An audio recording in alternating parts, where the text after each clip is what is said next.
நேற்று ஞாயிற்றுக்கிழமை எங்கள் கோயிலில் ஆரம்பக்கிழமை நாராயணசாமி கோயிலையும் சக்தி கோயிலையும் பூஜை பண்ணியிருந்தாங்க. மாதக்கிழமை அப்படின்னா ஒரு மாதத்தில் முதல்ல வர ஞாயிறுலாம் எங்கள் ஊரில் பண்ணுவாங்க. ஒவ்வொரு ஊரில் சில ஊரில் கடைக்கு வர முடியும், எங்கள் ஊரில் முதல் வாரம் பண்ணுவாங்க. ஒவ்வொரு வீட்டில் பண்ணுவாங்க. இன்றைக்கி ஒரு அண்ணா வீட்டில் பண்ணியிருந்தாங்க.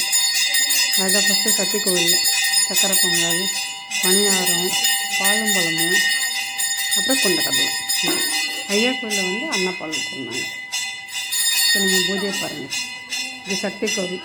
இங்கே பிள்ளையாருக்கும் சக்திக்கும் பூஜை உண்டு. கிராம கோயிலில்